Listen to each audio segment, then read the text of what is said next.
Ladies and gentlemen, Dr. Karren Todd.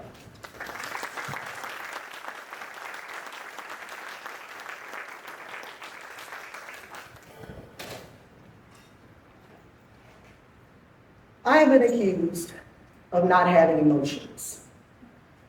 I think it started in my college days or early childhood when my friends realized that walking away from relationships that didn't serve me well was my superpower. And without the daily doses of pseudo-intellects that we have now on the internet, I was an anomaly. It was a world before we could open our phones and get a daily dose of motivation. Someone tells you you're valued. We couldn't open our phones at all because they were attached to the wall. But I never understood the signals that I was giving off that made my friends and sometimes even my family say that I was emotionless. I thought something was wrong with them. See, it was easier for me to use logic and reasoning. So even in the most painful situations, breakups, loss of family members, career changes, whatever it was, I prided myself on being a thinker and not really dealing with unnecessary emotions. I rocked rough and tough with my Afro puffs. I was black and white, no gray. You need me, I don't need you. I could walk through the fire of whatever was wrecking the lives of other people, and I would come out and Woody would smell like smoke. I was Angela Bassett in Waiting to Exhale, walking away from the flaming car in slow motion and flicking my cigarette in the air. I was like that all the time.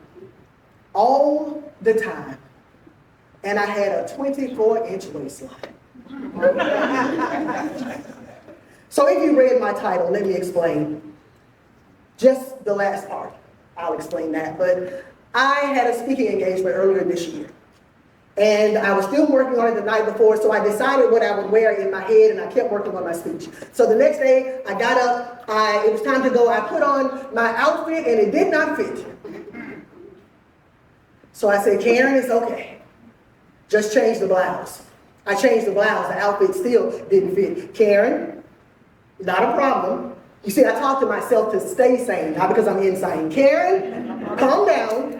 Just change the outfit. So I changed the outfit, and that one didn't fit. And I changed again and again, and they didn't fit. And now I'm running late. And I said, Karren, it's okay. But I could feel my breathing change. I could feel my face getting hot. I could feel the tears welling in my eyes. Karren, you don't have time to cry. Karren, you don't have time to cry. You don't have time for your emotions. You don't have time for your... My emotions didn't care. The floodgate opened and I lost it. I completely lost it. And in my losing it, at some point I heard myself say, I just want my stomach flat. That was my rock bottom. And it wasn't about the weight. Even though I gained over 30 pounds, it wasn't about the weight. It was the weight, the stress, the grief, the Karren, keep pushing, the Karren, you're the strong one, you have to take the higher road. It was the Karren, why haven't you achieved all your goals? It was all of that. All of those emotions and my ever-expanding midsection. That was the catalyst for my meltdown. That was the straw that broke the Karren's back. Emotion and intellect, and that day, emotion won. See, there is an essence to how emotion and intellect connect. There's a benefit for us to have them balanced, but we have to have a strategy as to how we're going to do that. So since I started life, the majority of my life, leaning on intellect, I'll start with intellect.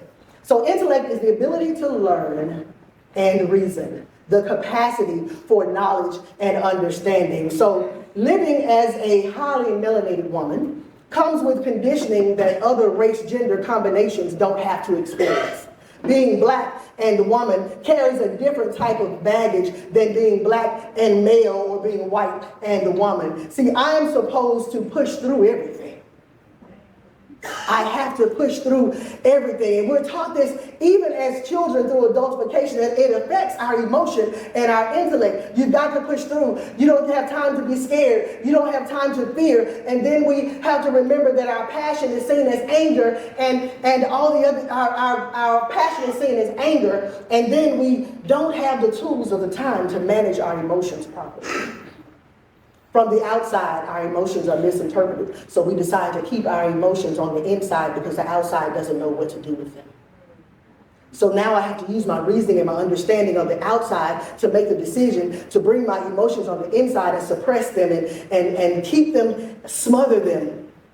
So I give the world the strength it expects for years, only to realize that vulnerability is what the world needs. And vulnerability is actually my strength. So now I've got to unlearn, I've got to unmask all this intellect stuff that happened to me being black and woman in America, all that it has done to my emotions. And it's a lot, but it's needful and it's necessary. So now before you think I'm about to talk about black women all day, I am not.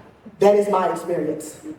But whatever your experience is with your culture, with your race, with your gender, it has contributed to the basis of your emotion and the basis of your intellect. And as we navigate this world and this America and this city together, at some points our paths will cross.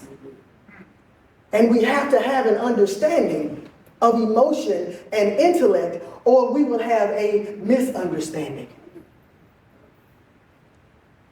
But even if I completely take away the display of emotion to make the world feel comfortable, I still have to deal with these emotions. I still have to go through life with these emotions. So where do I find comfort from my hurt? Where do I find comfort from my pain? And where do I find comfort from gaining weight? Because that's why we're here, right? Where do I find comfort from the emotion of caregiving? And losing family member after family member after family member.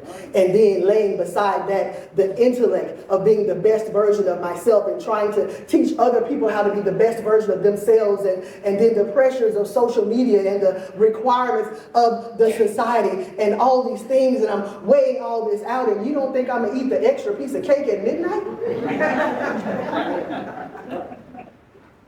As a matter of fact, who are you? Robotic, healthy people who eat intermittently and enjoy the pain of lifting weights. I feel like I'm literally carrying the weight of the world on my back, and you want me to lift something else? That's preposterous. But that's not my intellect. That's my emotion rationalizing my feelings. So let's talk about emotion. A simple definition of emotion is an instinctive state of mind that is brought on by your situation or your circumstance. See, I had gone through half of my life heavy on the intellect. Then I entered full-time ministry, and I started to tap into compassion and show truth and love and make sure you're loving everybody and all the sappy stuff, right? Make sure you're loving everybody, but it helped to round me out, and it helped to level me off. And then I became the caregiver for my father. And let me say this. Caregivers are some of the most amazing people in the world, first of all. So I became a caregiver. I wouldn't trade for anything. It was my privilege. It was my pleasure, but it was tough. Yeah. It was hard. One of the hardest things that I have ever done, because there was no break from the emotion. There was no break from the emotion. And then coupled with that, my dad was the last one.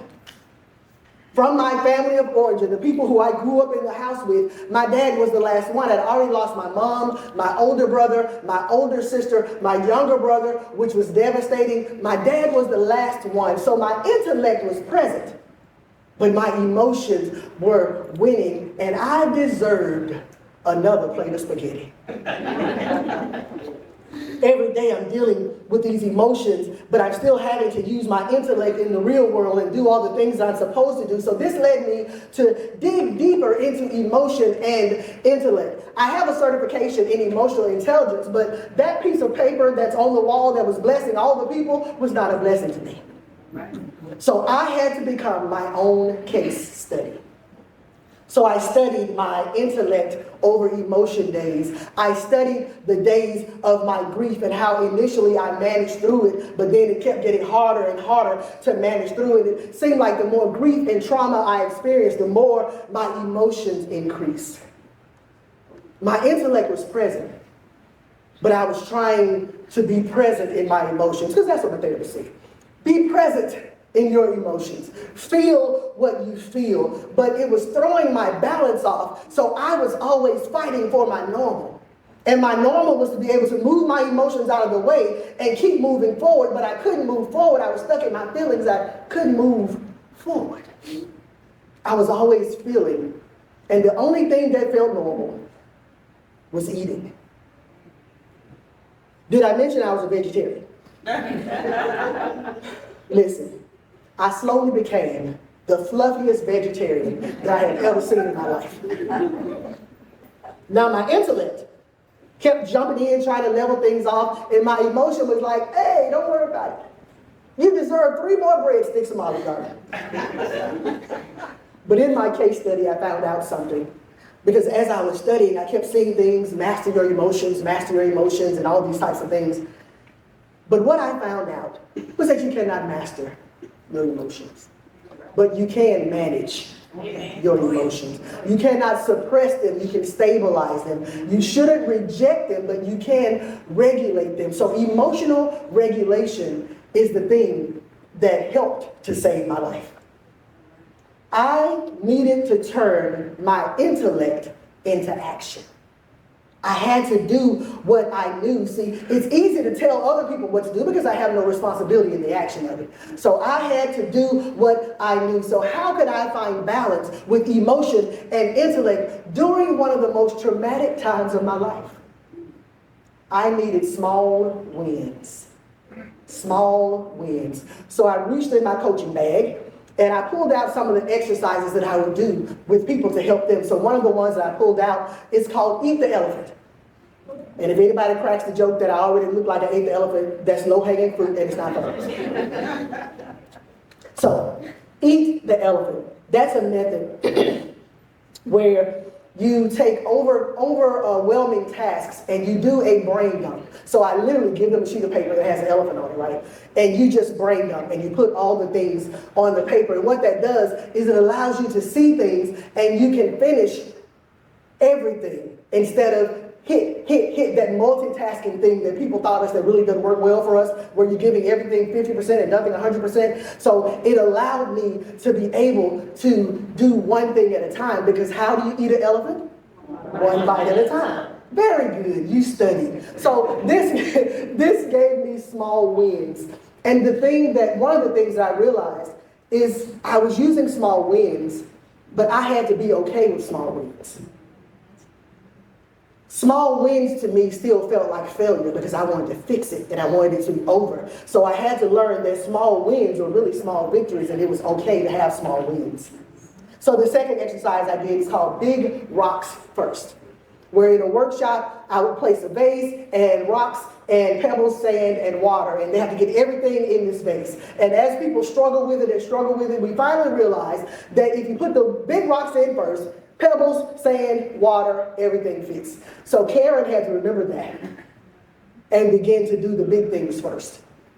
Begin to attack the big rocks first. So what do small wins do to the brain? It gives us doses of dopamine.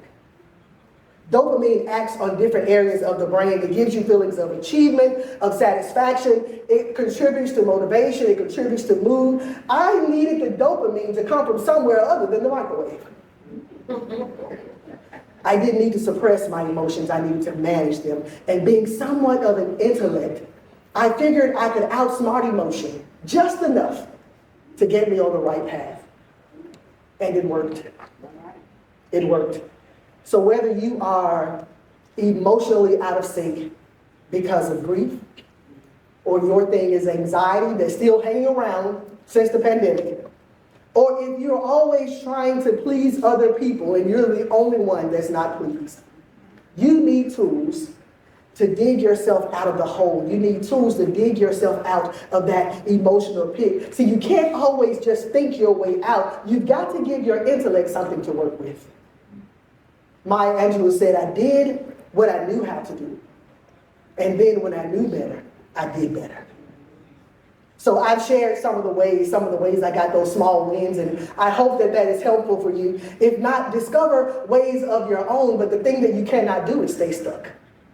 You cannot stay stuck. You don't have to feel like you're drowning or overwhelmed every day. Whether your emotion is anger or grief or sadness, remember, manage, not master.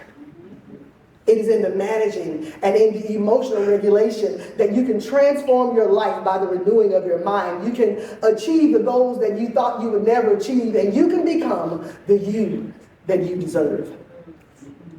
Now, what really would have been cool at this point is if I could close out and tuck my shirt in and step back and just kind of show you that everything went well. Not yet. So invite me back next year, and we'll all celebrate the wins together. Thank you for coming. Thank you for listening.